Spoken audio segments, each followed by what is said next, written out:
গল্পটা আমার high school জীবনের। তখন আমি ক্লাস 10-এ পড়ি। সেই সময় আমি খুবই বদমাইশ এবং দুষ্টু ছিলাম। আমি এবং আমার বন্ধু রাজু ও চিন্টু ক্লাসের সবাইকে খুব বিরক্ত করতাম। এক কথায় বলতে গেলে ওদেরকে র্যাগিং করতাম। আমাদের ক্লাসে একটা ছেলে পড়তো, ওর নাম ছিল শিবা। আমরা ওকে একটু বেশি র্যাগিং করতাম।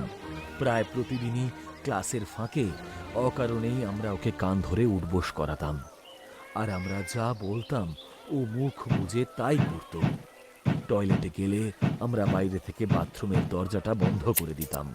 চিন্টু একবার ওর একগোছা চুলও কেটে দিয়েছিল, কিন্তু তাতেও ও কাউকে কমপ্লেন করেনি। একদিন তো আব্দুল ক্লাসের মেয়েগুলোর সামনে হিরো সাজার জন্য শিবাকে অকারণে থাপ্পড় মেরে বসল আর ধাক্কা মেরে ফেলে দিল। সেই দেখে ক্লাসের মেয়েগুলো খুব হাসছিল, কিন্তু সেই প্রথমবার আমার খুব খারাপ লাগছিল। সেদিন আমাদের নাইট ক্লাস ছিল। প্রতিদিনের মতোই আমি, রাজু আর চিন্টু রাবারের টুকরোগুলোকে ছুঁড়ে ছুঁড়ে মেয়েদের বিরক্ত করছিলাম। ক্লাসের স্যার দেখা মাত্রই রেগে গিয়ে আমাদেরকে ক্লাসের বাইরে বের করে দিলেন। ক্লাসের বাইরে বেরোনো মাত্রই দেখি আব্দুল সেখানে দাঁড়িয়ে নেই। আমাদের আগেই স্যার ক্লাস থেকে আব্দুলকে বের করে দিয়েছিলেন। আমরা ক্লাসের বাইরে দাঁড়িয়েছিলাম, তখনই রাজু বলল, আরে ভাই ওই দেখ শিবা। আমরা ওই দিকে তাকিয়ে দেখি ওই দিকে সিঁড়ির নিচে ও দাঁড়িয়ে আছে। শিবা আমাদের দিকে ঘুরে তাকালো আর আমাদেরকে মিডল ফিঙ্গার দেখালো। যা দেখে আমাদের মাথা খুব গরম হয়ে গেল। হ্যাঁ, ওর এত বড় সাহস, ও আমাদেরকে মিডল ফিঙ্গার দেখাচ্ছে। ওকে আজকে শিক্ষা দিতেই হবে। চল। এই বলে চিন্টু শিবার কাছে গেল আর আমরাও ওর পেছনে পেছনে ছুটলাম।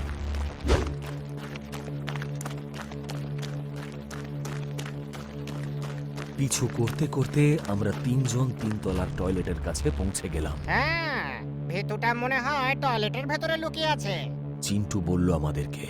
আরে চল না, ওকে মজা দেখাতে হবে। এই বলেই আমরা তিনজনে টয়লেটে গেলাম। ভেতরে ঢুকতেই আমরা শিবাকে দেখতে পেলাম। ও আমাদের দিকে পেছন করে মাটিতে বসে কিছু একটা খাচ্ছিল। আওয়াজটা অনেকটা মূলো গাজর খাওয়ার মতো। কি রে ভম্বল, তোর এত ক্ষমতা, তুই আমাদেরকে মিডল ফিঙ্গার দেখাস? রাজু দূরে দাঁড়িয়েই ওকে বলল, কিন্তু শিবা আমাদের দিকে ঘুরেও তাকালো না। তাই আমরা তিনজনেই ওর কাছে গিয়ে দাঁড়ালাম।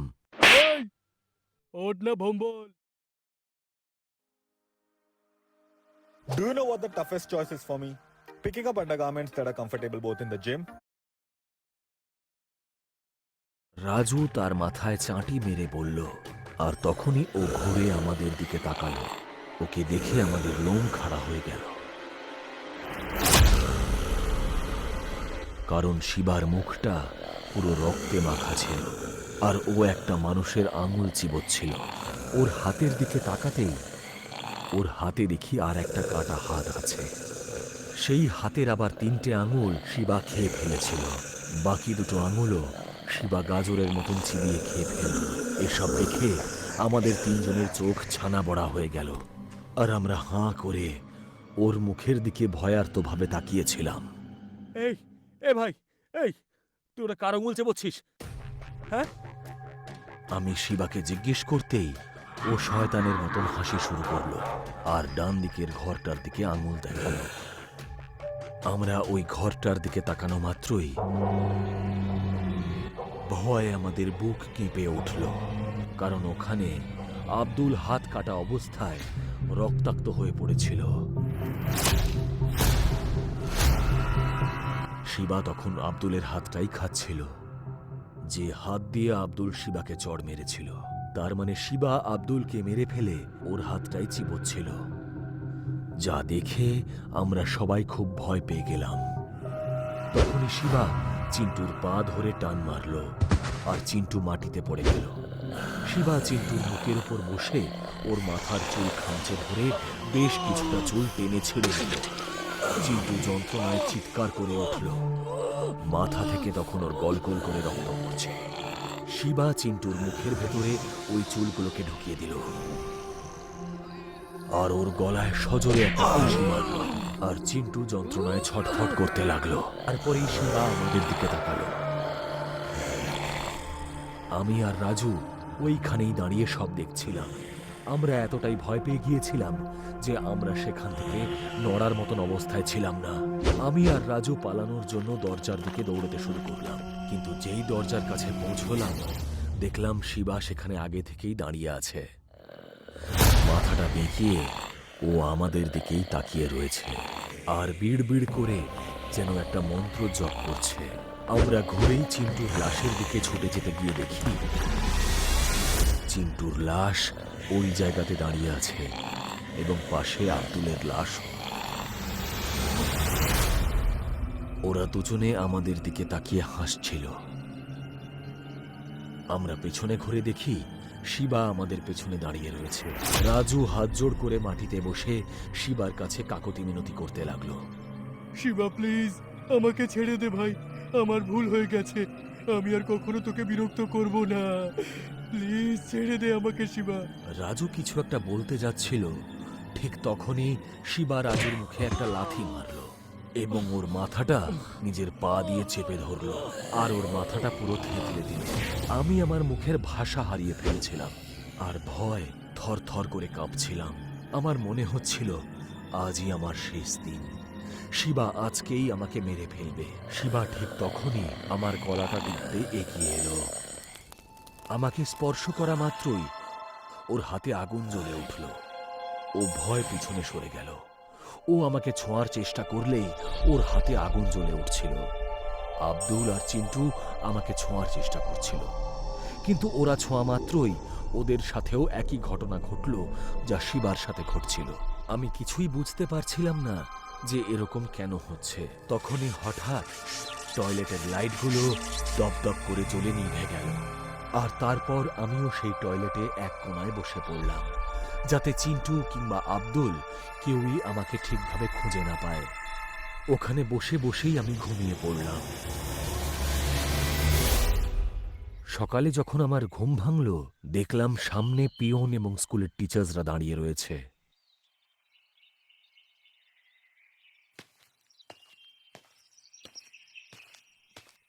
কাল রাতে কি হয়েছিল আর তোমার বন্ধুদের কে মারলো?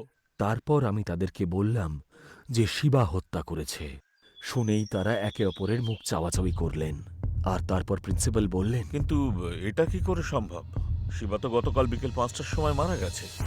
ওর নিজের ঘরে গলা কেটে নিজেই আত্মহত্যা করেছে। প্রিন্সিপাল স্যার আমাকে বললেন। আর ওনার কথাটা শোনা মাত্রই আমি আমার মধ্যে আর ছিলাম না। আমি ওনাকে বললাম যে সত্যি এগুলো সব শিবা করেছে, কিন্তু কেউই আমার কথায় বিশ্বাস করলো না। তখনই স্যারের ফোনে একটা কল এলো। কি? ক্লাস 10-এর আরো 3টে ছেলে আত্মহত্যা করেছে? কি হয়েছে স্যার? পিয়ন প্রিন্সিপালকে জিজ্ঞেস করলো আর স্যার বললেন, গতকাল রাতে আমাদের স্কুলের আরো 3টে ছেলে আত্মহত্যা করেছে। প্রিন্সিপাল স্যার উত্তর দিলেন, গতকাল রাহুল, মন্দার আর বিজয়, যারা ছিল আমারই ক্লাসের বন্ধু, তারাও আত্মহত্যা করেছিল। রাহুল ছাদ থেকে লাফ মেরে, বিজয় দেওয়ালে মাথা ঠুকে, আর মন্দার সিলিং ফ্যানে গলায় দড়ি দিয়েছিল। কিন্তু আমি জানতাম এগুলো আত্মহত্যা ছিল না, এগুলো সবকটাই ছিল হত্যা। আর এগুলো করছিল শিবা, কারণ রাহুল, মন্দার আর বিজয় আমাদের সঙ্গেই থাকত। তারাও শিবাকে র্যাগিং করত। রাহুল জেনে বুঝে শিবাকে সিঁড়ি থেকে ধাক্কা মেরে ফেলে দিয়েছিল, সেই জন্য শিবাও ওকে ছাদ থেকে ধাক্কা মেরে ফেলে দিয়েছিল। মন্দার শিবার গলার টাই ধরে কুকুরের মতো ওকে সারা ক্লাস ঘুরিয়েছিল, তাই জন্য শিবা ওকে সিলিং ফ্যানে ঝুলিয়ে মেরে ফেলেছিল। আর বিজয় শিবাকে একবার ধাক্কা মেরে মাটিতে ফেলে দিয়েছিল, তাতে শিবার মাথায় আঘাত লেগেছিল, সেই জন্য শিবাও দেওয়ালে মাথা ঠুকে বিজয়কে মেরে ফেলেছিল।